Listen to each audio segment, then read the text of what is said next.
Wir befinden uns im Königreich Myrtana, regiert von König Roba, der mitten im Krieg gegen die Orks steckt. Entsprechend braucht er viele Waffen, also entsendet er sämtliche noch so kleinen Verbrecher in die Erzminen von Khorinis, die von einer Handvoll Magier innerhalb einer magischen Barriere eingesperrt werden. Dummerweise läuft etwas schief und nicht nur finden sich die Magier dabei selbst unter der undurchdringbaren Kuppel wieder, auch die Gefangenen reißen die Kontrolle über das Gefängnis an sich, um den König an ihre Bedingungen zu binden. Das ist die ganze Vorgeschichte, die wir brauchen, um in Gothic von 2001 einzutauchen. Wir sind der namenlose Held, einer jener Verbrecher, der mit der nächsten Lieferung ins Minental gebracht werden soll. Im Gepäck haben wir einen dringenden Brief an die Feuermagier, der offenbar nass werden darf. Nachdem wir unliebsam von dem Gardisten Bullet begrüßt werden, taucht Diego auf, um uns zu helfen. Mich interessiert nicht, wer du bist. Fast. Nicht ganz so knapp wie die Namensgebung ist das Ausführen simpelster Kommandos. Zum Beispiel finde ich nicht heraus, wie man diese verdammte Fackel hier aufhebt, ohne es online nachzulesen. Eine halbe Minute später muss ich dann nochmal checken, wie man springt. Oder vielmehr bergauf fliegt. Dann, wie man Leute anspricht und schließlich noch, wie man Dinge aus Truhen in sein Inventar befördert. Die Maus anzuklicken und dann eine der Richtungstasten zu drücken, ist schon eine wilde Mechanik, fern jeder Intuition. Immerhin, das Kämpfen geht gut von der Hand und mit meiner brandneuen Spitzhacke sind Fleischwanzen, Mole-Rats und Scavenger Geschichte. Aber schön vor jedem davon vorsichtig speichern. Ja, es ist eins dieser Spiele. Und wenn du noch einen letzten Tipp willst, geh nicht in den Wald. Dort warten sie auf dich. Nach meiner Bekanntschaft mit den beiden herumlungernden Jägern lerne ich auch schnell und auf die harte Tour den Unterschied zwischen jungen Scavengern und ausgewachsenen. Da das geplante Leveln also nicht ganz so gut von der Hand geht, mache ich mich auf ins alte Lager und verschwende ein wenig meine Zeit, weil ich noch nicht begriffen habe, dass man lediglich Leute mit einem richtigen Namen ansprechen muss, wenn man etwas erfahren möchte.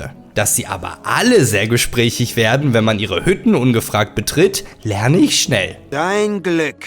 Aber ich hätte dir auch gerne die Fresse poliert.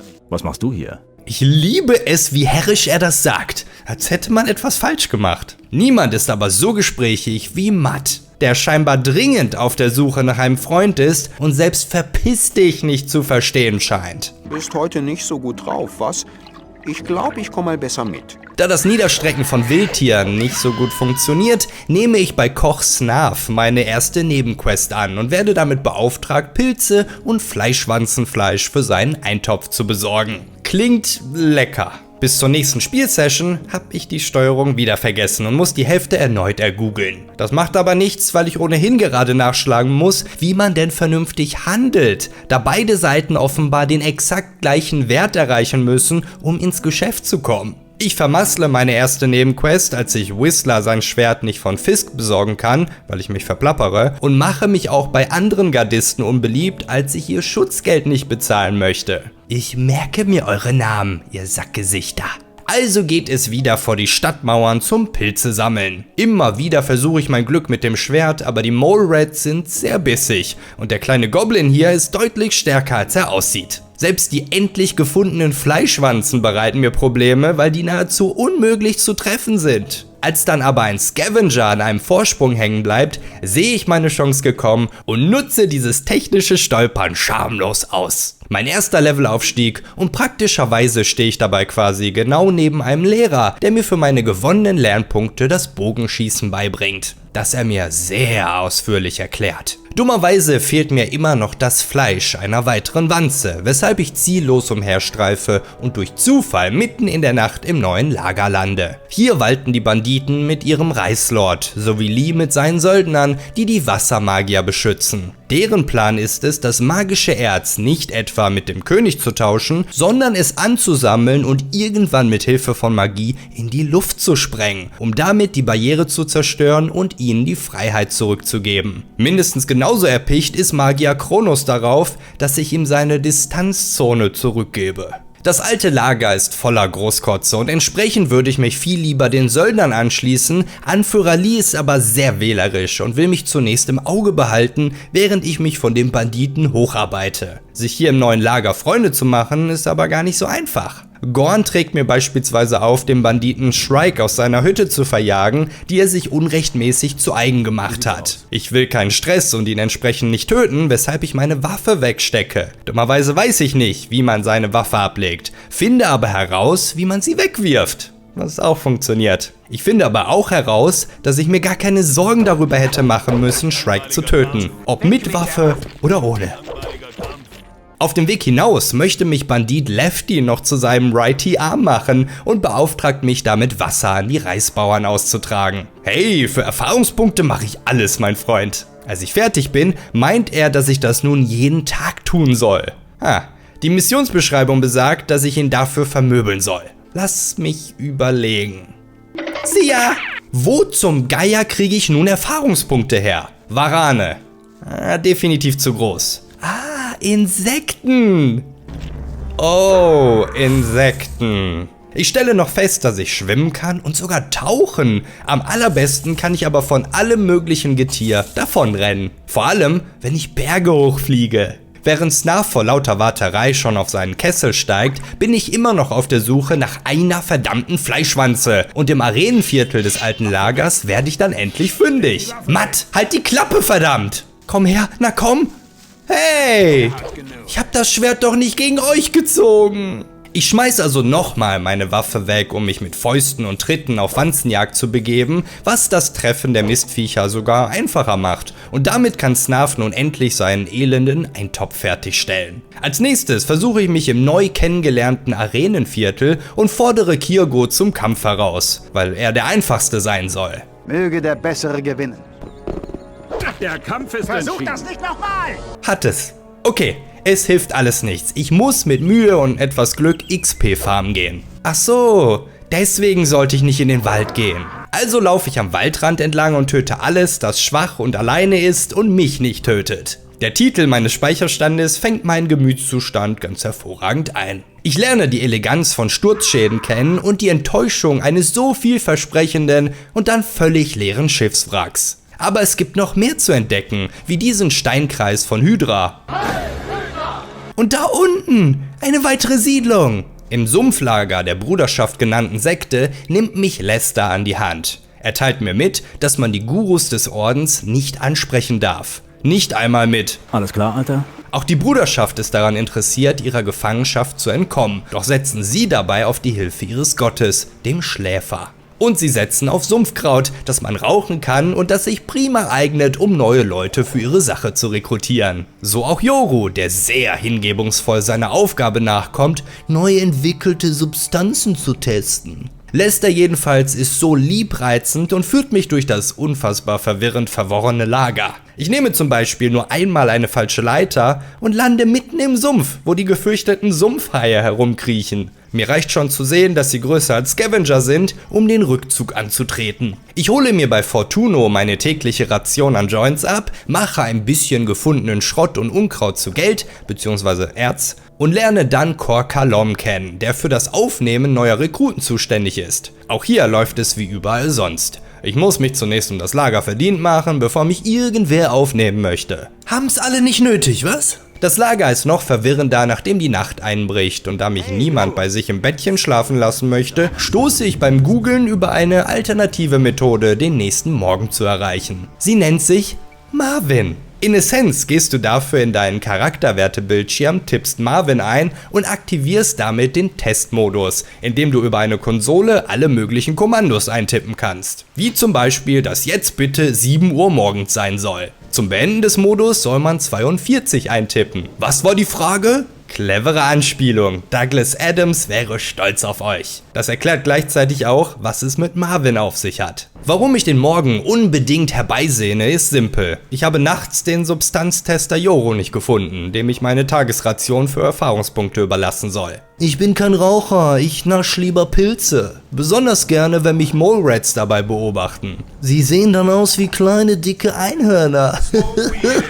Als Dank für meine Großzügigkeit jedenfalls verrät mir Yoru, dass ich Lester von seinem Guru weglocken und dann zudem ausfragen soll. Gemacht, getan, und so lege ich mir zusammen mit meinem Fremdenführer einen einstudierten Dialog zurecht, der den Guru davon überzeugt, dass ich in die Bruderschaft aufgenommen werden sollte. Kor Kalom ist das nur recht. Dummerweise erfordert die Aufnahme das Mindestlevel 5. Es ist auch immer irgendetwas. So führt mein Weg mich wieder einmal zurück ins alte Lager, wo Diego mich zu Torus schickt, der mich zu Diego schickt, damit ich erfahre, dass ich auch hier einflussreiche Leute beeindrucken soll, um bei den sogenannten Schatten aufgenommen zu werden, der Vorstufe der Gardisten. Da ich gerade noch Lernpunkte zur Verfügung habe, kann ich mir von Fingers das Schlösserknacken beibringen lassen, wofür er mir seine Stimme zusichert. Nachdem ich auch die Anforderungen der restlichen Gardisten eingesammelt habe, bin ich müde und lege mich in Mats Hütte schlafen, während er auf dem Tisch steht und über mich wacht. Ich lerne den Templer Baal Pavetz kennen, der mir anbietet, mich ins Sumpflager zu bringen. Das ist überraschend nützlich, weil er sämtliches Viehzeug auf dem Weg niedermetzelt und ich die Erfahrungspunkte dafür kassiere. Da will ich ihm glatt noch mehr Fauna auf den Hals hetzen.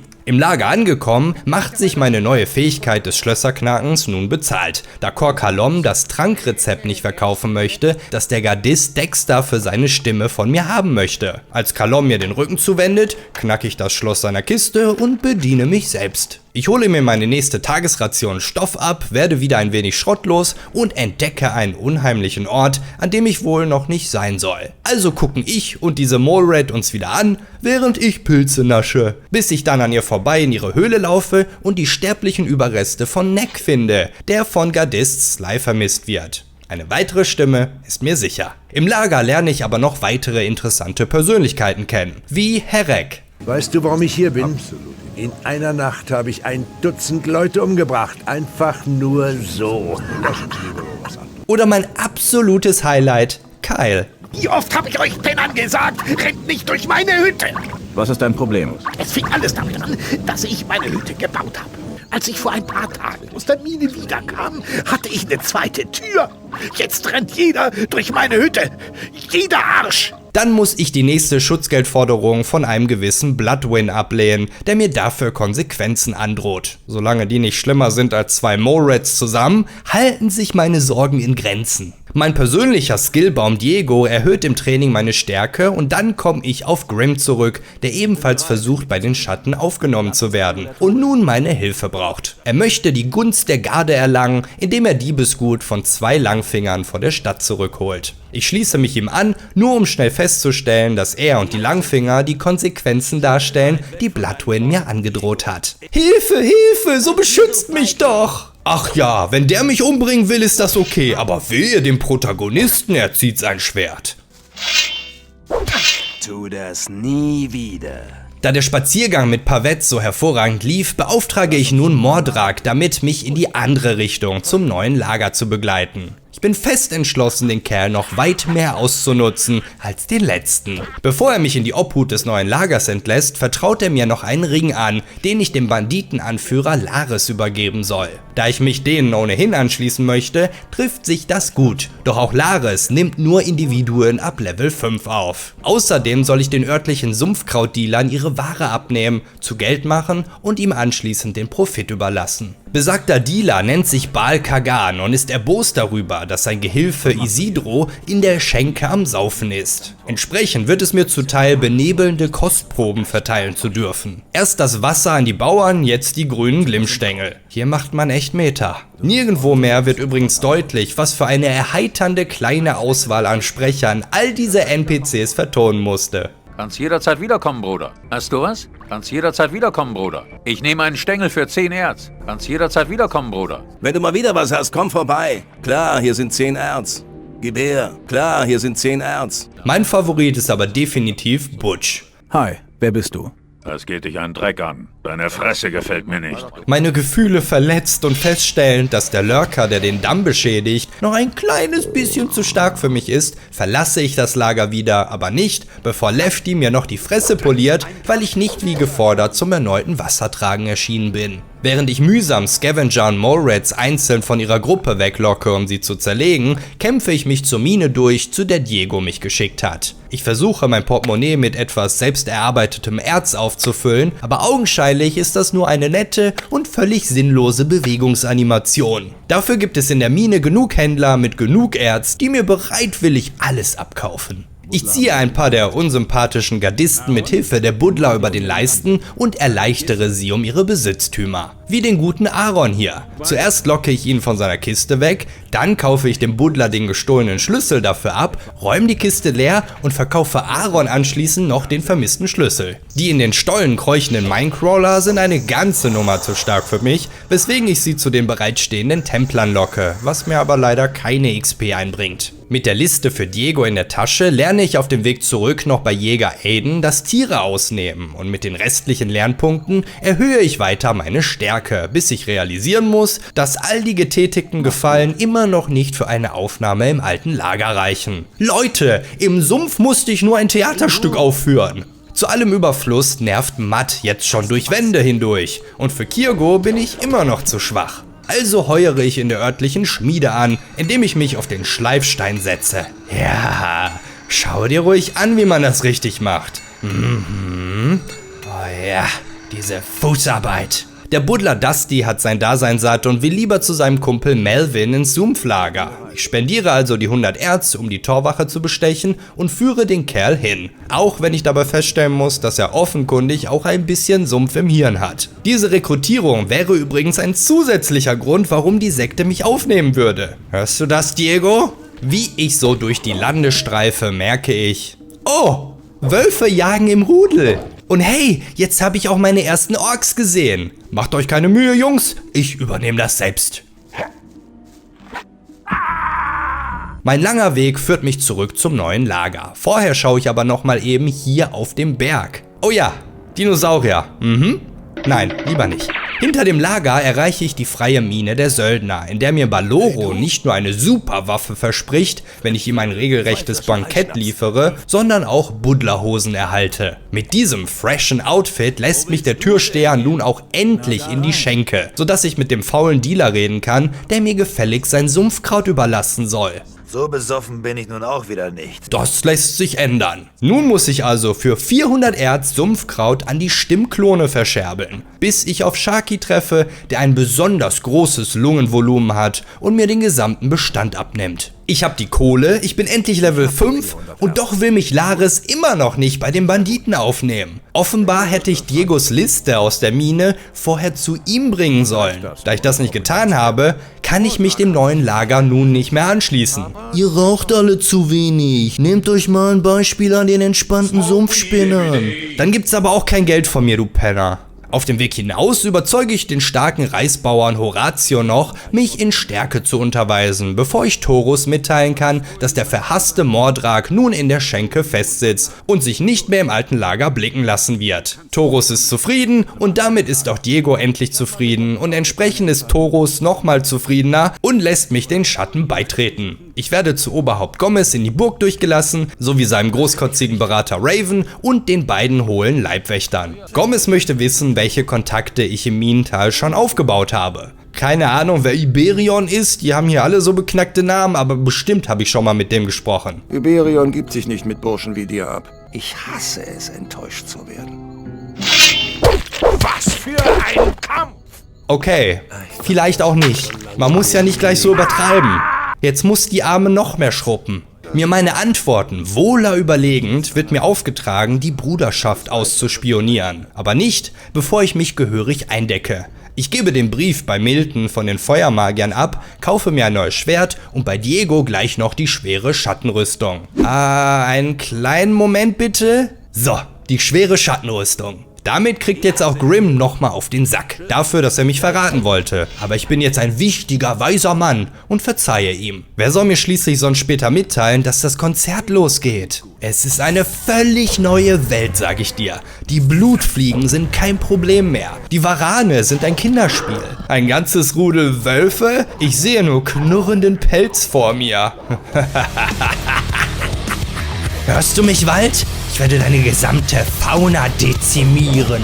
Zurück im Sumpflager ist mir nicht ganz klar, mit wem ich eigentlich reden soll. Also irre ich ziellos umher und stolpere irgendwo mittendrin zufällig über Lester, der immer noch dort steht, wo er mich zuletzt hingeführt hat. Er schickt mich zu seinem Anführer Iberion in den Tempel. Das ist doch der Kerl, der mich schon mal das Leben gekostet hat. Wie könnte man besser ins zweite Kapitel starten? Iberion braucht einen magischen Fokus. Einen Stein, der zum Errichten der Barriere verwendet wurde. Der damit beauftragte Novize ist bisher nicht zurückgekehrt. Also darf ich Fremder nun losziehen und die Sache regeln. Gar kein Problem, mein Bester. Ich schlaf nur schnell in deinem Bett und räum deine Kisten aus, okay? Oh ja, das ist das gute Zeug, oder? Ich vergnüge mich weiterhin damit, Scavenger nun mit einem einzigen Hieb zu zerknüppeln und finde mich erneut beim Hydra-Kreis ein, wo der Novize Nyras darauf besteht, dass der Schläfer persönlich zu ihm gesprochen hat. Stirb! Stirb doch selbst. Und nächstes Mal nicht so viel davon, hm? Hey, er ist ja gar nicht tot.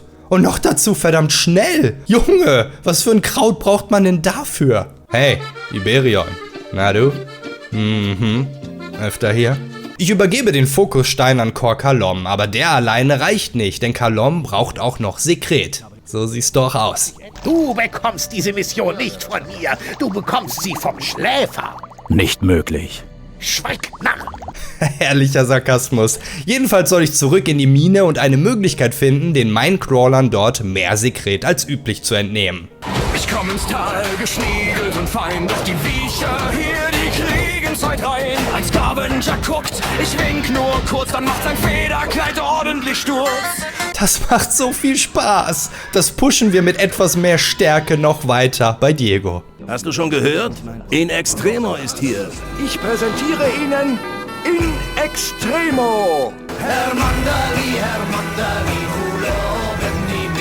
Ja, durchaus. Nicht schlecht. Das kann man schon mal mit seinen Armen machen, finde ich. Ich habe jedenfalls keine Ahnung, wer Herr Mandali ist. Vielleicht ein alter Nachbar oder der ehemalige Mathelehrer. Aber er hat scheinbar bleibenden Eindruck hinterlassen. Schönes Lied. Da hat sich das Motion Capture richtig gelohnt. Ich habe jetzt übrigens meine eigene Hütte, weil Mats nächtliches Beobachten meiner Wenigkeit schon irgendwie beunruhigend war. Und natürlich will jetzt, wo ich ein Übermensch bin, keiner mehr mit mir in der Arena kämpfen. Typisch. Immerhin kann der Kerl mich im Umgang mit Einhändern unterrichten. Ein Mollerat grunzt aus seinem Versteck. Ich sag, na komm, mein kleines Drecksobjekt.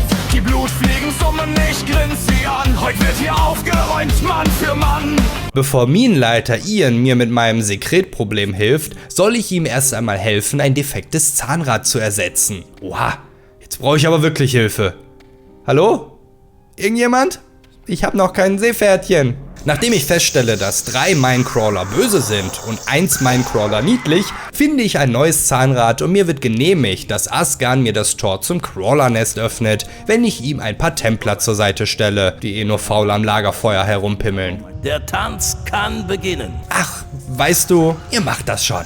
Zum ersten Mal benötige ich Fackeln, als ich die dunklen Höhlen erforsche und dabei schließlich auf die Königin treffe. Die sind auch immer fett und hässlich, oder? Und scheinbar unbesiegbar. Es begibt sich, dass meine Stärke nicht ausreicht, um die Verteidigung des Viehs zu durchbrechen. Wäre ja schön, wenn man einem das in irgendeiner Form signalisieren könnte, sodass ich nicht denke, ich mache etwas falsch. Aber die Quelle des Sekrets sind scheinbar ohnehin ihre Eier, die sie praktischerweise genau außerhalb ihrer Reichweite abgelegt hat. Und wieder latsche ich den ganzen Weg zurück. Fauna de Fauna de. Ich räum das Feld, ich geh auf Tournee. Fauna de Fauna de. Die ganze Brutmaß heute einstellen. Hey, Moment. Diese kleinen Rotzgoblins sind aber gar nicht so süß. Die kann man auch gar nicht einzeln weglocken. Was zum Geier? Mein gesamtes Weltbild bricht gerade zusammen. Da muss ich mir eben etwas anderes einfallen lassen. Zum Beispiel, sie im Fluss auszubremsen. Haha. Das ist doch bestimmt so ein Spiel, wo etwas hinter dem Wasserfall versteckt ist, oder? Nee, keine Lust. Dank all meiner Arbeit ist Thoros nun bereit, mich bei den Gardisten aufzunehmen. Wäre er zumindest, wenn ich das erforderliche Level 10 schon erreicht hätte. Du hast wohl noch nicht gesehen, was ich in euren Wäldern angestellt habe. Dann meistere ich zumindest den Umgang mit dem Einhänder. Für was willst du wissen? Fauna de Fauna de. Ich bin der Weltraum jeder Kröte im See. Fauna de Fauna de. In Korinis bleibt kein Vieh mehr stehen. Nur vor diesen Snappern muss man noch ein kleines bisschen Angst haben. Und was haben wir hier? Etwas, vor dem man noch mehr Angst haben muss. Gut zu wissen. Kor Kalom darf meine Eier anfassen. Also, du weißt schon. Und ist sehr zufrieden mit all dem Sekret. du weißt schon. Braucht aber natürlich immer noch mehr. Dieses Mal ein Almanach. Für die Suche danach bekomme ich mit Talas den nutzlosesten Begleiter aller Zeiten zur Seite gestellt, der den Almanach überhaupt erst verloren hat. Und an wen? Meine alten Freunde, diese räudigen Goblins. Immer noch eine knackige Herausforderung, die viel Weglaufen erfordert. Sehr viel Weglaufen. Nun hat Kalom alles, das er für die Anrufung des Schläfers benötigt. Ich hingegen muss jetzt noch dumm hier rumstehen, weil es erst 18 Uhr ist und die Anrufung erst zur Primetime um 20 Uhr beginnt. Ich hätte einfach wieder Marvin um Hilfe bitten sollen. Jedenfalls geht das ganze Theater gehörig in die Hose, als nach der kollektiven Vision von Onkel Ork hier Iberion zusammenbricht und Bar Lucor zum Orkfriedhof geschickt wird, um dem Gezeigten nachzugehen. Uns wird zuteil, nach dem Rechten zu sehen. Gut, dass ich schon weiß, wo ich hin muss. Doch was ist das? Beißer? Orks? Auf einem Orkfriedhof? Unerhört. Und bis hierhin hatte ich endlich so einen Spaß. Augenscheinlich bin ich noch nicht bereit, hocke mich also hin und brate ein bisschen Fleisch, bevor ich mich feierlich zum Gardisten ernennen lasse. Ich habe die Taschen voller Erz, also hätte ich auch gerne direkt wieder die schwere Garderüstung. Die will man mir aber nicht verkaufen, weil ich dafür angeblich noch nicht bereit sei. Laut dem Internet ist dafür sogar niemand bereit, weil man die niemals bekommt. Pff, na dann nehme ich wenigstens die Garderüstung. Irgendwie muss ich ja mit meinem Reichtum angeben. Lass dich von mir nicht stören. Ich bleib einfach bei dir, keine Sorge. Wer zum Geier hat dich hier reingelassen? Siehst du das? Der trägt deinen Namen. Bei Diego lege ich mir nochmal 20 Kraftpunkte zu und dann... Wenn einer flieht, dann flieht er schnell. Doch leider ist mein Schritt zu hell. Ich hatte es nicht für möglich gehalten, aber es macht jetzt sogar noch mehr Spaß. Zumindest bis zu dem Viech. Aua! Auch der Kampf gegen den Ork läuft gar nicht mal so geschmeidig, wie ich es mir erhofft habe. Aber immerhin deutlich besser als zuvor. Ein paar Anläufe braucht es, aber dann bin ich auch in der Höhle drin. Nur um festzustellen, dass es hier nur so vor Orks wimmelt. Das wird ein langer Ausflug. Und wofür? In ihrem süßen Lendenschurz kann und will man nicht mal nach Loot graben. Also gibt's nur ihre rostigen Waffen zum Mitnehmen. Zum Glück liegen hier auch jede Menge tote Templer herum, die das wieder ausgleichen. Tief in der Gruft finde ich dann den offenkundig unsterblichen Lucor, der zwar keinen Schaden verursacht, die Viecher aber zumindest für mich ablenkt. Ich habe eine Pergamenthälfte gefunden. Das sollte ich dem Guru unbedingt mitteilen. Hier ist ein zerrissenes Stück Pergament. Das nächste Mal aber am besten nicht durch eine Wand, sodass ich nicht einmal mehr ins Pausemenü komme, um neu zu laden. Die andere Hälfte auch noch gefunden, ergibt der Zettel einen Teleportzauber, den man aber nur an einer bestimmten Stelle einsetzen kann. Eine bestimmte Stelle, die sich bestimmt in diesem Gewölbe befindet, in dem nicht nur 4 normale Orks, sondern auch ein Ork-Krieger herumläuft, dem ich so gar nichts entgegenzusetzen habe. Und ich habe wirklich alles ausprobiert, inklusive meinem ersten Gebrauch von Magie. Alles außer dem Allheilmittel. Weglaufen. Während das starke Viech nun also irgendwo in der Höhle an einer Polygonecke feststeckt, kann ich der Reihe nach die anderen Orks vernichten und mich dann durch eine Wand teleportieren, um für Lucor den geheimen Durchgang zu öffnen. Dummerweise gibt's hier nichts außer Staub und Knochen. Und als Lucor realisiert, dass alle Opfer umsonst waren, tickt er völlig aus und will nun mir an den Kragen. Ja, nee, so läuft das hier nicht. Ich schneide den Bal also in Scheibchen, loote ihn und sehe dann mit an, wie er wieder aufsteht und auf Kung Fu zurückgreift. Jetzt verstehe ich auch, warum Gomez so übertreiben musste. Du musst Menschen aufspießen, damit sie liegen bleiben. Dankbar für diese Lektion kehre ich ins Sumpflager zurück und werde gleich wieder losgeschickt, um im Sumpf dahinter nach starken Heilkräutern für den immer schwächer werdenden Iberion zu suchen. Der Name klingt wie eine spanische Fluggesellschaft. Bevor ich mich daran mache, verkaufe ich wieder meinen ganzen Krempel an den Schmied, der bereits eine beträchtliche Sammlung meines Mülls angehäuft hat. Ich gönne mir sein Erz und den Götterhammer,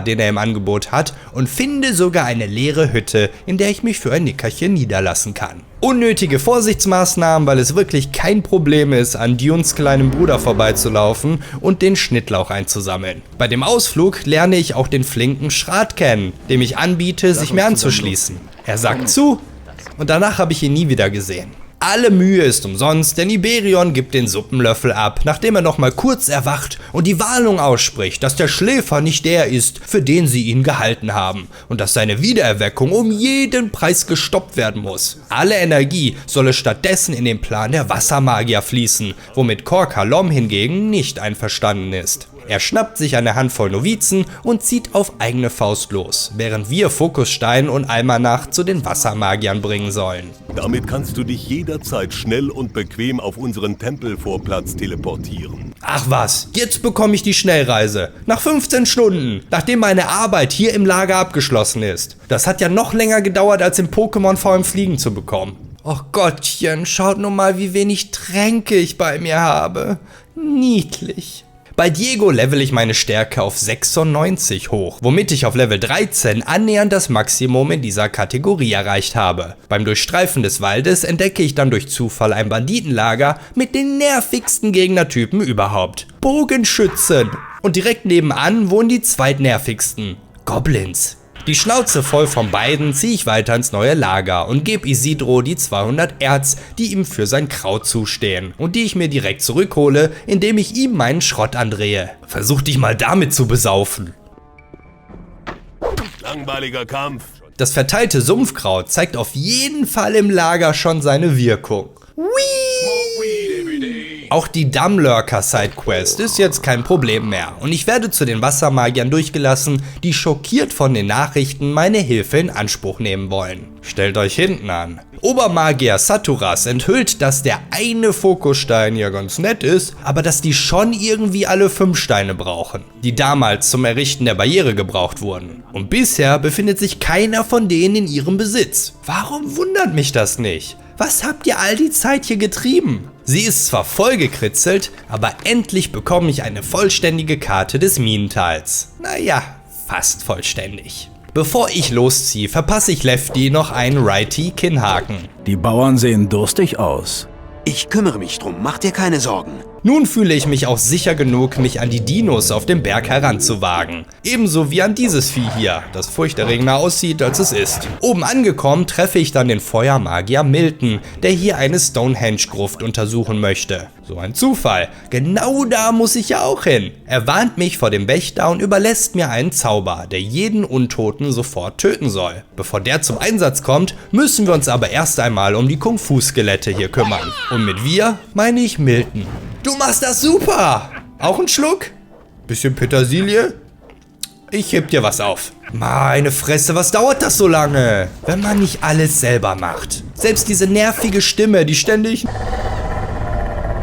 ruft, kann es nicht fassen. Der Zombie-Wächter in der Gruft ist leider tatsächlich unverwundbar. Ich hatte nämlich die Hoffnung, die Spruchrolle aufzuheben. Du weißt schon, bis man sie wirklich braucht. Und sie dann am Ende immer noch nicht benutzt hat, wenn der Abspann rollt. Der Zombie hinterlässt jede Menge Erz und meinen zweiten Fokusstein. Wenn ich schon mal hier oben bin, gehe ich auch direkt hier weiter, oder? Oha, das ist ja Orkland. Das kann nur eines bedeuten.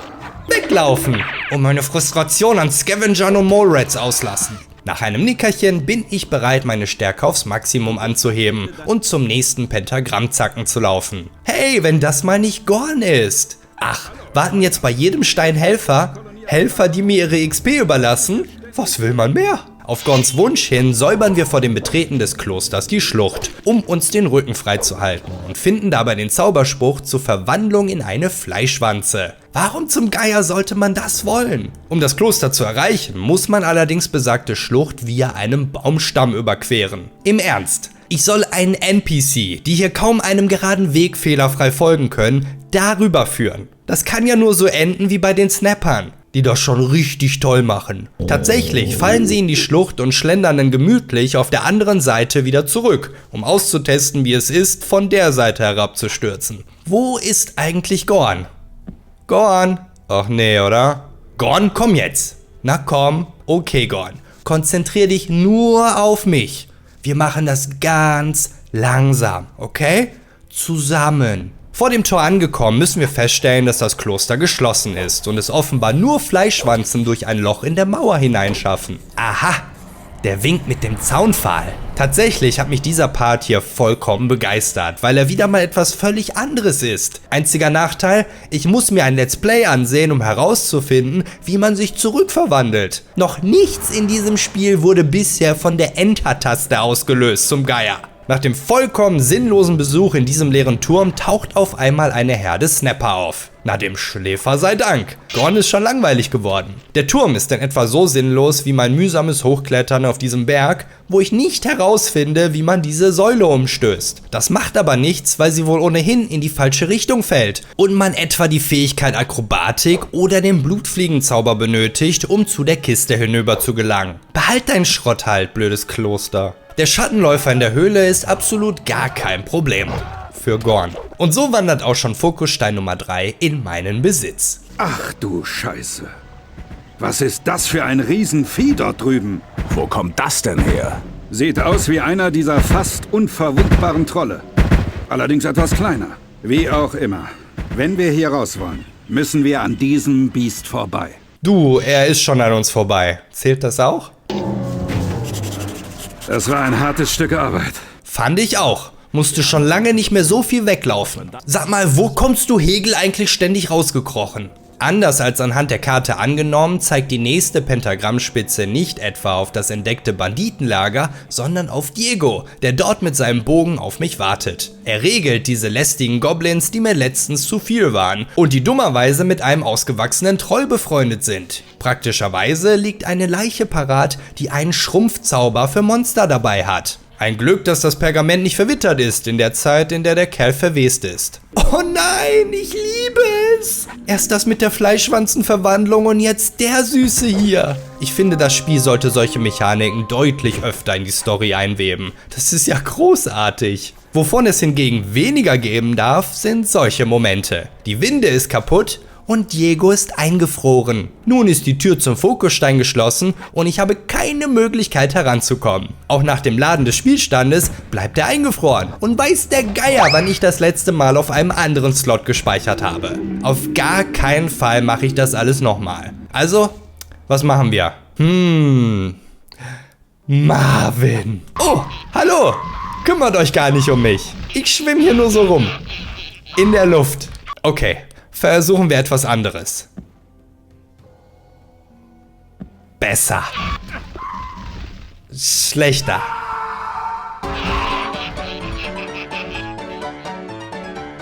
Haha, da hab ich euch jetzt ausgetrickst, was? Ungefähr so, wie Diego mich scheinbar ausgetrickst hat.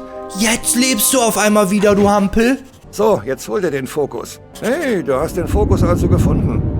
Sehr gut. Durch die reparierte Winde kann ich mich noch an den Harpien rächen, während die plötzlich respawnenden Goblins sich scheinbar an uns rächen wollen. Im Testmodus kann man übrigens noch andere witzige Sachen machen.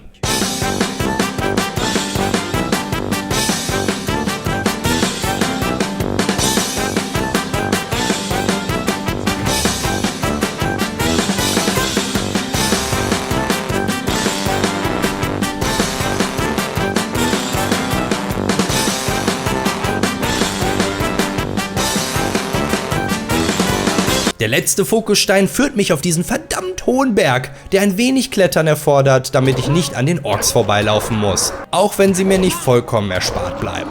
Auch hier wieder all das Gekletter und dann haben die Entwickler vergessen, hier einen Trank zu platzieren?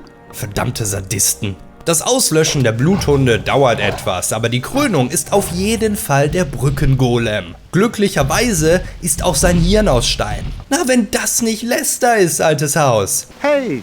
Was machst du denn hier? Dann bin ich hier wohl goldrichtig. Der Sumpfbewohner möchte die Besitzurkunde im Schloss an sich reißen. Doch das wird gar nicht so einfach. Denn es wird von mehr Harpien bewohnt. Aber Lester kennt sich aus mit Volieren. Hab ich gehört. Das sind aber auch wirklich Viecher. Ich weiß gar nicht, was nerviger ist. Ihr Igor-Gekicher oder der Adler im Sturzflugschrei. Nein, nein, ich hab's. Sie zu treffen ist mit Abstand am nervigsten.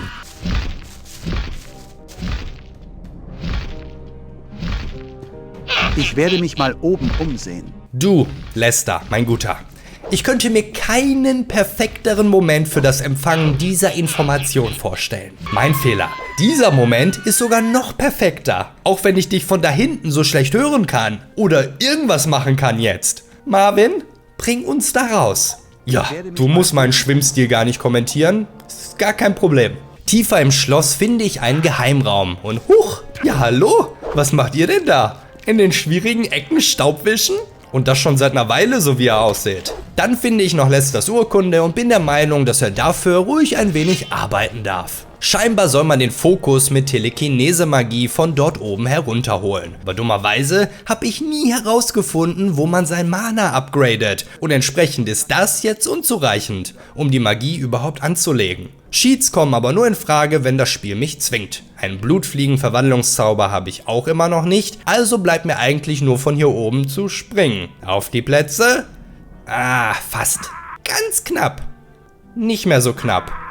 Voll daneben. Aha, mit Waffe springt man weiter. So, endlich alle Fokussteine in den überfüllten Taschen. Dann geht's nochmal an dem Vollidioten vorbei und auf dem Rückweg untersuche ich noch dieses merkwürdige Rätsel in den Ruinen, das scheinbar keinen wirklichen Sinn hat. Sieht auch ziemlich kaputt aus. Viel toller ist da mein neuer Lieblingstrick. Beim Fallen Blocken drücken verhindert bei jeglicher Höhe jeglichen Fallschaden. Ein völlig neues Lebensgefühl. Vorausgesetzt, man merkt früh genug, dass man fällt. Aber warte, wofür zum Geier laufe ich überhaupt? Ich find's toll, wie ich Saturas jeden Fokusstein einzeln übergebe und ihn so auf die Folter spanne. Doch auch das ist immer noch nicht ausreichend, denn für das geplante Ritual werden, wie bei der Errichtung der Barriere, 12 Magier gebraucht. Entsprechend ist es notwendig, dass wir die Feuermagier von unserem Vorhaben überzeugen. Ein weiteres Mal latsche ich also zurück, mache dabei aber immerhin fleißig Gebrauch von meiner neuen Superkraft. Bis ins alte Lager komme ich dieses Mal aber gar nicht, weil Fletcher vor den Toren bereits mit einer kleinen Truppe Gardisten auf mich wartet, mich als Verräter beschimpft und dann angreift. Nur durch Zufall entdecke ich beim Weglaufen Milton, der an einer Kreuzung steht und mich dort eigentlich hatte warnen wollen. Auf die Idee, dass vielleicht jemand nicht die Straße nimmt, ist er scheinbar nicht gekommen. Er berichtet davon, dass Gomez sämtliche Feuermagier töten ließ, nachdem seine Mine eingestürzt ist. Na, jetzt ist die Kacke hier aber am Dampfen. Milton schickt mich zu Diego auf der anderen Seite der Stadt, der mir mitteilt, dass die Gardisten die freie Mine des neuen Lagers überfallen wollen und der mich bittet, Lester und Gorn zu benachrichtigen. Offenbar sind die 4 eine eingeschworene kleine Gang. Süß. Nur doof, dass Lester immer noch in dem ollen Schloss auf dem ollen Berg herumlungert, hinter dem ollen Golem auf seiner ollen Brücke. Glücklicherweise ist Gorn einfacher, denn auf dem Weg zu den Wassermagiern teleportiere ich mich quasi in ihn hinein. Saturas ist angesichts der verstorbenen Feuermagier niedergeschlagen und sieht seinen Erzhaufenplan als gescheitert an. Es sei denn, sie würden den 13. Zauberer von damals hinzuziehen, ihren ehemaligen Anführer, Xardas. Der hat sich schon vor Jahren zurückgezogen und lebt nun in einem Turm mitten im Orkgebiet. Wo auch sonst. Zudem wird der Turm von höllischen Kreaturen bewacht, deren Schwachpunkte vielleicht die Bibliothek der Magier enthüllen könnte. Viel wichtiger ist aber, dass nun, wo die Gardisten mich verbannt haben, ich mich endlich dem neuen Lager anschließen kann. Hier ist es auch kein Problem, mir direkt die schwere Rüstung zu kaufen und gleich auch noch die erste Stufe für Zweihänder zu erlernen. Na, hier im Orkgebiet ist ja richtig was los. Ich habe eine neue Rüstung, neue Kampfskills und bin trotzdem vollkommen am Arsch. Ich vermisse die Ära. Jungs, ihr dürft alle mal auf meinem Gesicht sitzen, aber bitte doch nacheinander. Mit meiner Superkraft davongerannt erreiche ich die Schlucht, die zum Turm führt und von 3 Golems bewacht wird. Der Steingolem ist mit meinem Götterhammer kein Problem, für den Eisgolem reichen meine beiden Feuerzauber gerade so, nur der Feuergolem. Mist, ich habe keine Wasserzauber parat. Vielleicht hilft Wind? Scheinbar nicht. Aber es ist ja auch nicht so, als komme ich nicht an dir vorbei. Oh mein Gott, was bist du für eine Hässlichkeit? Aha. Okay. Mist. Ich brauche auch das Herz des Feuergolems. Das heißt, ich muss jetzt den ganzen verdammten Weg zurück zu irgendeinem Händler laufen. Boah. Schau einer an. Was ist das denn? Da tauchen ja auf einmal die idealen Schriftrollen rein zufällig vor mir auf. Na sowas. Hier muss die Magiedichte wirklich sehr hoch sein. Adieu, du wild gewordene Dampfmaschine. Ich muss zugeben, ich habe ihn ein wenig lieb gewonnen. Die Hässlichkeit im Inneren des Turms überlässt mir eine Teleportierrune, die mich ins obere Stockwerk des Turms befördert, wo ich endlich auch auf Xardas treffe. Mein Name ist... Ich will deinen Namen nicht wissen. Er ist unwichtig. Wieder so knapp. Xardas ist sich sicher, dass der Erzhaufen nicht die Lösung ist, die sich die Wassermagier versprechen. Die wahre Möglichkeit, dem Minental zu entkommen, liegt unterhalb der Stadt der Orks. Seine Geschichte ist jedoch unvollständig, weshalb er mich losschickt, um einen verbannten Ork-Schamanen aufzusuchen, der mir den Rest erzählen kann. Und wo finden wir den? Natürlich in den ollen Ruinen auf dem ollen Berg. Abgelenkte Orks sind gute Orks. Abgelenkt, habe ich gesagt. Dank Schulden, Fremder. Menschen sagen, schlafen. Du meinst Schläfer? Ja. Okay, aber ich muss einen Weg in den Tempel finden. Urshak kennen Weg. Fremder tragen Ulu-Mulu. Ulu-Mulu? Fremder gehen zu Freund von Urshak. Freund von Urshak geben Ulu-Mulu. Warst du in der alten Mine gefangen? Urshak nicht verstehen. Warst du in der verlassenen Mine gefangen? Urshak nicht kennen Wort. Da die eine eingestürzt ist, gibt es eigentlich nur noch die, die gerade erobert wird. Wie passend. Also ein weiteres Mal zurück zum neuen Lager und zwar zu Fuß, weil ich vergessen habe, dass ich mich teleportieren kann. Aber so kann ich mich zumindest von den beiden Orks in diese Mini-Arena jagen lassen, wo ich sie in den Kampfpit fallen lasse. Kämpft ihr Lappen! Ich will Blut sehen! Im neuen Lager ist derweil bereits die Hölle los und Gorn steht bereit, um mit 3 Mann loszuziehen und die Belagerung aufzulösen. 4 Mann gegen eine Armee. 4 Mann und ich natürlich. Nachdem wir losgegangen sind, sind es nur noch 1 Mann und ich. Muss reichen.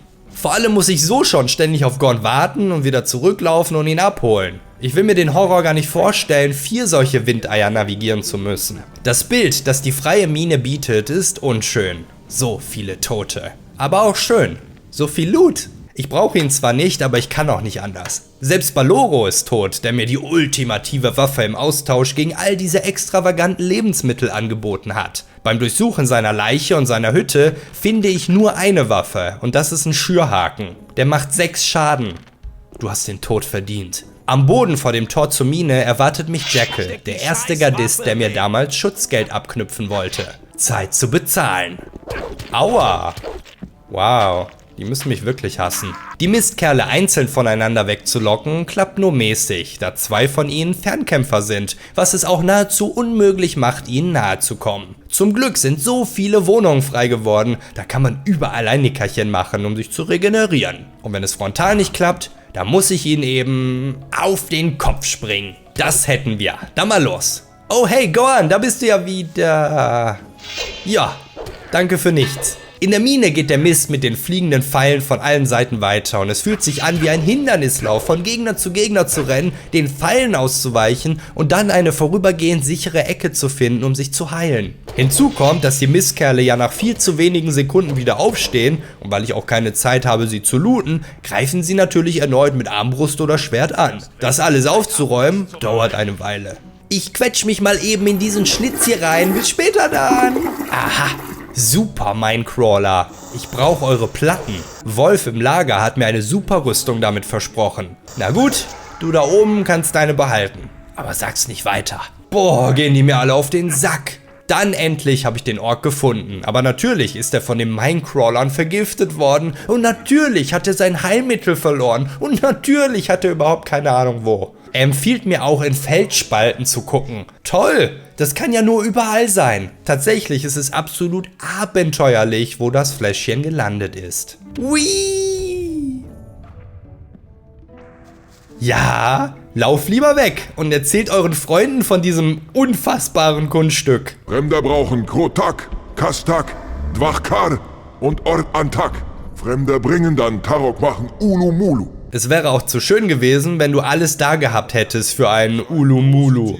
Geiler Name für einen Cocktail, oder? Es gibt also die nächste Einkaufsliste und diese hat es in sich. Ich brauche nämlich die Einzelteile von ausgerechnet den schlimmsten Viechern, die im Minental herumfleuchen. Und bevor ich auf die treffe, bekomme ich es noch mit den berühmten Geisterbrettern von Ulu-Mulu zu tun. Da ich für die Aufgabe sicherlich eine bessere Rüstung gebrauchen kann, sammle ich noch ein paar Crawlerplatten und Ulu-Mulu. Ich sammle also noch ein paar Crawlerplatten und in tiefster Dunkelheit entdecke ich dann auch Gorn wieder. Inzwischen ganz unten angekommen, was? Wolf nimmt die Platten dankend entgegen, braucht aber Zeit für die neue Rüstung. Es ist ja vollkommen logisch, dass sie erst fertig wird, wenn ich bereits gegen die stärksten Viecher gekämpft habe. Na, dann mal auf ins Verderben.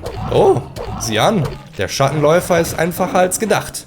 Dann nehmen wir doch direkt noch einen zweiten mit. Damit bin ich wohl auch bereit, endlich mal die Orks hier überall auszudünnen. Die beiden Feuerwarane machen mir mit ihrem Feueratem etwas Probleme, aber am Ende obsiegt immer der taktische Rückzug. Vor dem Zugang zur Orkstadt treffe ich auch meinen Schamanenfreund wieder, der mir verrät, was man tun muss, um in den Tempel zu gelangen. Tipps, die ich längst vergessen habe, bis mein Ulumulu fertig ist. Ich gönne mir noch die Zweihänder Stufe 2 und teleportiere mich dann in den Sumpf, weil ich im Gefühl habe, dass der Schmied noch eine Ladung von meinem feinsten Schrott gebrauchen kann. Du kannst dir gar nicht vorstellen, wie dankbar ich dafür bin, dass man sich in diesem Spiel nicht überladen kann. Die Sumpfhaie stecken zwar gut ein, aber einer reicht für seine Einzelteile ja vollkommen aus. Und ich kann schnell weiterziehen. In meinem Lieblingswald laufe ich noch einem Schattenläufer über den Weg.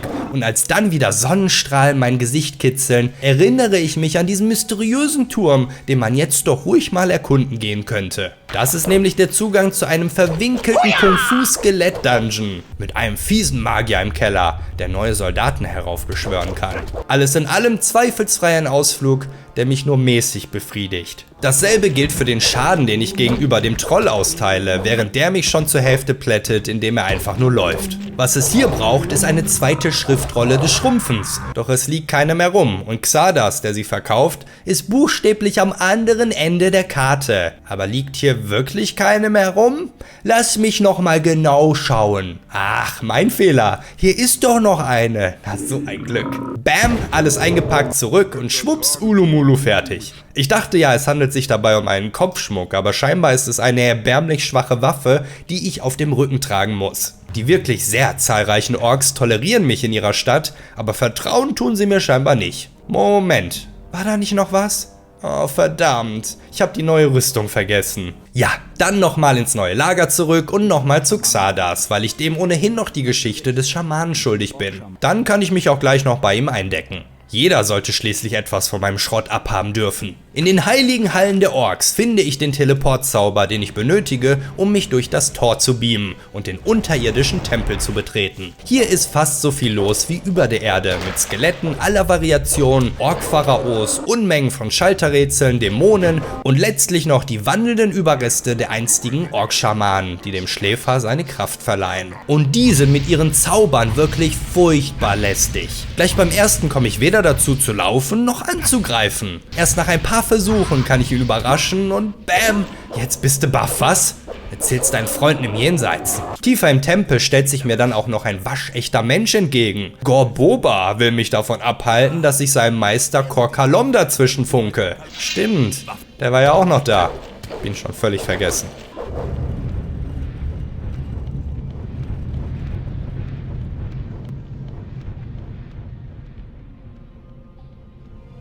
Die nächsten Schamanen gehen deutlich schneller von der Hand, aber einige Schalter sind alles andere als offensichtlich, weshalb man durchaus eine Weile hier herumirren könnte. Ansonsten teilt ja auch immer eine Schrift mit, dass es sich um einen Schalter handelt.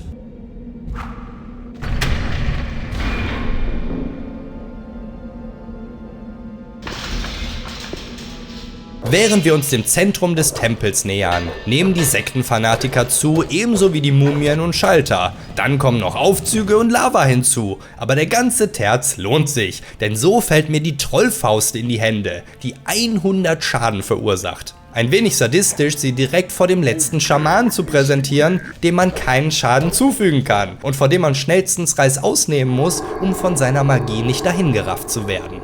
Ein Minecrawler-Tunnel anderswo im Tempel verbirgt ein Tagebuch, das von einem legendären Schwert spricht, vor dem die Ork-Priester sich fürchten. Super, da muss ich nun nur noch herausfinden, welcher der vordere Bereich des Tempels ist, in dem es aufbewahrt sein soll. Relativ in der Nähe inmitten eines Lavasees werde ich fündig. Um die Gruft auf der Insel erreichen zu können, muss ich 3 Schalter drumherum aktivieren, die von Dämonen und Ork-Mumien bewacht werden. Die größte Sicherheitsvorkehrung sind aber auf jeden Fall die Laufwege. Da haben sicherlich schon einige aufgegeben. Die nächstgrößere ist dann die Fußmatte, die einen erwartet, sobald man die Gruft betritt. Es scheint auch keinen Trick zu geben, diese zu umgehen. Lediglich ein praktisches Belüftungsfenster an der Seite. Ich muss schon sagen, diese Schamanen werden mit jedem Kampf einfacher. Und auch der hier hat einen Schabernack dabei. Mit Orkish hatten die Entwickler auf jeden Fall eine Menge Spaß. Hinter dem doppeltoten Schamanen wartet auf dem Altar dann ein sonderbares Schwert auf mich. Liebes Tagebuch. Sonderbar wirkt es zwar, allerdings nicht sonderlich mächtig, weswegen ich zunächst einen Fachmann draufschauen lassen muss. Widerwillig verlasse ich den Tempel also wieder und dass auch der Rückzug mit Gegnern gepflastert ist, bestätigt mich nur darin, dass ich auf dem richtigen Dampfer bin. Schau nur, wie viele Tränke ich jetzt habe. So schön und so leicht in meiner Hosentasche. Xardas ist überrascht von meinem Fortschritt und zieht in Erwägung, dass ich der Auserwählte sein könnte, von dem die orkischen Prophezeiungen sprechen. Der heilige Feind, der den Schläfer für immer aus unserer Welt verbannen wird. Bei genauerer Untersuchung enttarnt Xardas das sonderbare Schwert als Uri-Ziel, ein uraltes, mächtiges Schwert, dem allerdings jegliche magische Aura fehlt. Zur Wiederherstellung der Kräfte bräuchte es eine angesammelte Magie, die mächtig genug wäre, zum Beispiel die magische Kuppel rund ums Minental zu sprengen. Und einen Zauberspruch, den Xardas innerhalb einiger Tage zusammenstellen möchte. In der Zwischenzeit möchte ich mich nach einer besseren Rüstung umsehen. Xardas schlägt dafür seinen alten, versunkenen Turm im Osten vor, der sich natürlich auf dem Ollenberg befindet. Genau das habe ich mir auch gedacht. Somit finden wir dann auch die einzige wirkliche Notwendigkeit dafür, dass der namenlose Held schwimmen und tauchen kann. Xardas alter Turm wird von mehr Kung-Fu-Skeletten bewacht und von einem vorletzten neuen Gegnertyp. Zombies! Wobei wir ja eigentlich bereits einem davon begegnet sind. Die sind ein noch geringeres Problem als die Knochenhaufen und sterben so hübsch und geräuschvoll. Es gibt jede Menge Tränke, Zauberschriftrollen und Erz, das ich nun wirklich nicht mehr brauche. Und in der allerletzten Truhe dann ein Teleportzauber zu den Feuermagiern, den ich wirklich in der ersten Hälfte des Spiels hätte gebrauchen können, als das noch das Zentrum der Handlung war. Und eine antike Erzrüstung, die mit 95 einen wirklich tollen Schutz vor Waffen bietet. Und auch optisch echt was hermacht. Es ist zwar für die Handlung nicht notwendig, aber ich bin neugierig, was hinter den nun verschlossenen Toren des alten Lagers vor sich geht. Und zumindest Verwalter Bartolo hat damit scheinbar gerechnet und erwartet mich mit einer Handvoll Gardisten. Und doch noch einem Grund für meine Anwesenheit hier. Der Schmied Stone wurde ins Verlies gesperrt. Schmiede sind nützlich, habe ich gehört. Die 3 Lappen sind meiner neuen Ausrüstung nicht gewappnet. 3 habe ich gesagt. Leg dich wieder hin. Wofür braucht man so viele Lauten? Es ist fast anstrengend, hier alles zu looten. Die neuen Leichen, die alten Leichen, die verschlossenen Truhen im Schloss. Dabei bekomme ich aber auch den Brief von einem toten Feuermagier zurück, den ich zu Beginn des Spiels in die Hand gedrückt bekommen habe. Er ist eigentlich an Xardas gerichtet, der die Außenwelt von den Machenschaften der Bruderschaft informiert hat. König Roba, nehme ich an, wartet nur noch auf die Antwort von Xardas. Hey, ist handgeschrieben, da passieren schon mal Fehler. Und dann möchte er sich am Zerschlagen der Sekte beteiligen. Das Problem habe ich schon gelöst, ganz ohne Hilfe. Die nächste Dreiviertelstunde verbringe ich damit auch den Rest der Gardisten zu dezimieren, inklusive alter Freunde und Verbündeter wie Taurus oder Raven. Besonders vergnüglich ist es, die ollen Schutzgelderpresser mit ihrer großen Klappe zu zerlegen. Und Gomez persönlich, der seinen Thron jetzt nicht mehr braucht. Rache ist süß. Jetzt hast du einen wirklichen Grund zu putzen. Im Kerker befreie ich dann Stone, der einige Hilfe braucht, um endlich seine Schmiede zu erreichen und mir dann anbietet, etwas für mich im Feuer zusammenzubasteln. Einen Ring oder so. Ich brauche keinen Ring, Narr. Ich habe offenbar nur 2 Finger. Ist bei der Grafik tatsächlich nicht unwahrscheinlich. Verstärke gefälligst meine Rüstung auf eine Runde 100. So nämlich. Jetzt noch schnell geschlafen in einem nun herrenlosen Bett und zurück zu Xardas. Der hat die Beschwörungsformel fertiggestellt, allerdings muss sie von einem echten Magier gesprochen werden. Und ich habe so eine Ahnung, dass die Wassermagier nicht erpicht darauf sein werden, ihren hart erarbeiteten Erzhaufen zu entwerten. Zum Glück steht die Lösung nach dem Teleportieren wieder mal genau vor mir. Hey Milton, altes Haus! Er ist leicht zu überzeugen, aber nachdem ich 5 Minuten am Erzhaufen warte, offenbart sich ein ähnliches Wegfindungsproblem wie bei Stone und ich muss dem Ollenschleicher etwas nachhelfen. Geht ja nur um Leben und Tod hier, keine Eile. Wie wär's mit ein bisschen Sumpfkraut? Darauf folgt mal wieder eine Zwischensequenz, in der das Schwert aufgeladen, unsere Machenschaften aber dummerweise entdeckt werden.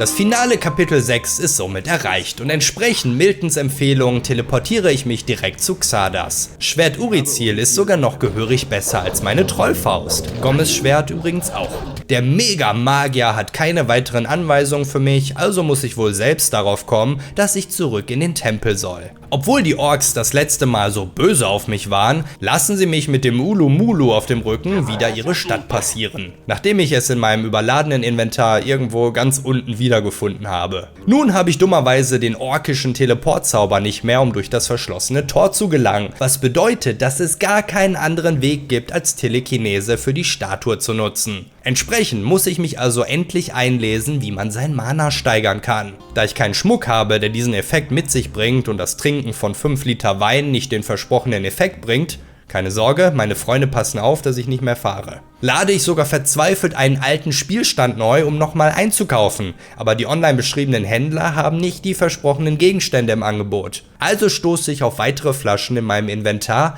die ich bereits mein halbes Abenteuer mit mir herumschleppe und die dauerhaft meine Lebensenergie erhöhen, meine heißgeliebte Stärke sogar über das Maximum und ja, auch mein Mana. Das Stehlen der angebeteten Statue kommt nur nicht ganz so gut an und ich muss das wieder etwas aufteilen. Wobei ich tatsächlich auch vom Zorn des gesamten Dorfes verschont bleibe und mich nur um die Schamanen kümmern muss. Die Statue öffnet das Tor und ich kann vollkommen ereignislos den Tempel erneut durchqueren, bis ich auf der imposanten Brücke wieder dem letzten untoten Schamanen gegenüberstehe. Uruzil knistert vor magischer Kraft und ich wappne mich für einen harten Kampf um Leben und Tod.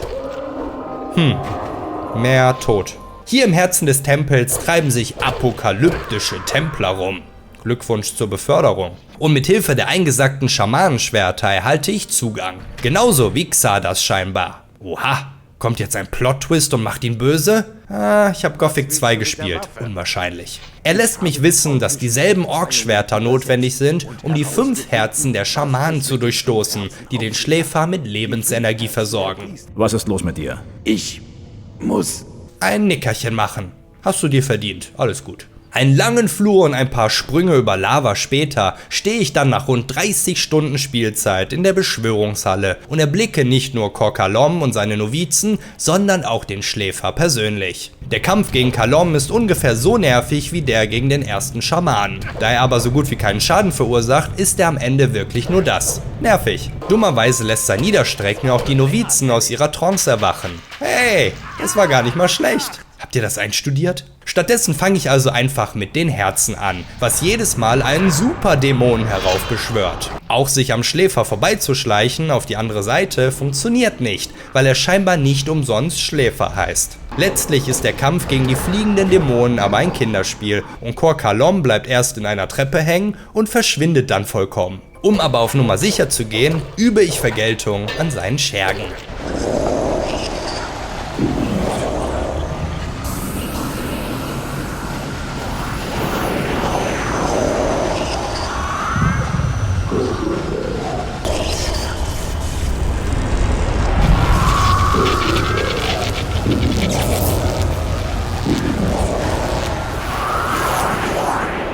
Die magische Barriere war gefallen, doch für mich fing das Abenteuer damit erst an. Aber das ist eine andere Geschichte.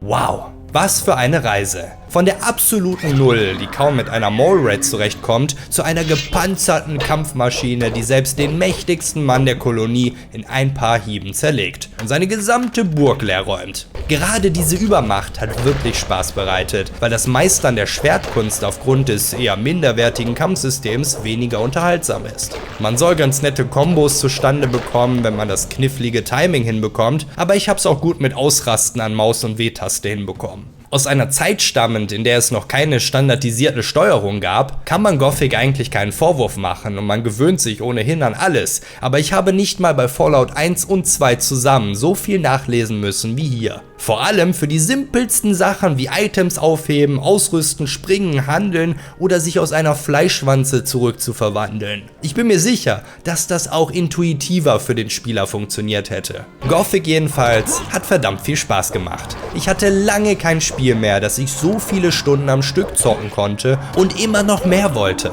Das Gefühl, stärker zu werden, habe ich in kaum einem anderen Spiel derart deutlich gespürt. Und auch das Gefühl der Vertrautheit mit dem Minental ist großartig. Die geschwungenen Wege verwirren einen in den ersten Stunden noch ziemlich, gerade ohne Karte. Aber irgendwann findet man sich auch zwischen denen zurecht, legt sich seine eigenen Orientierungspunkte zurecht und verläuft sich nicht mehr. Eine frühere und ausgeweitetere Schnellreisemechanik hätte ich bei all den ellenlangen Laufwegen aber schon begrüßt. Andererseits hat man so immer mal wieder ein paar XP aufgesammelt.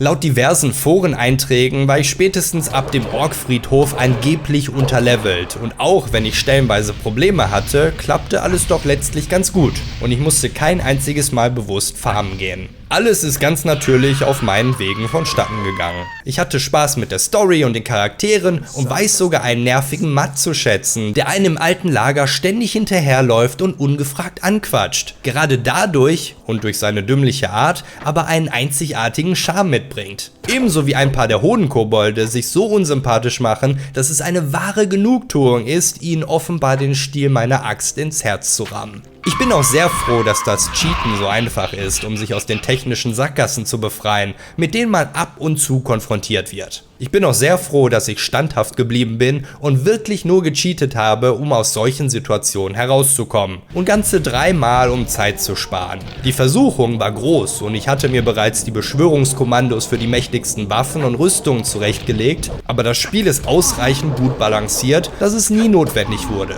Ich wünsche jedem Spaß mit dem Remake, kann aber guten Gewissens behaupten, dass du das Original ebenfalls immer noch gut spielen kannst. Wie das und die weitere Gothic-Reihe zustande gekommen ist, habe ich dir ausführlich in dieser Doku zusammengefasst. Die Söldner meines Vertrauens hingegen sind meine Kanalmitglieder. Retrojäger Michael, Robin, Mick ist mein Nick, Dr. Tatwaffel muss mal was sagen, Lurgas, Bibi, Prinz Puma, Cybugs, Katz, Venceslas, Blablub, Lucaria, Master, Louis, André, Redrum, P9608, Najee Arab, Walz und BTD.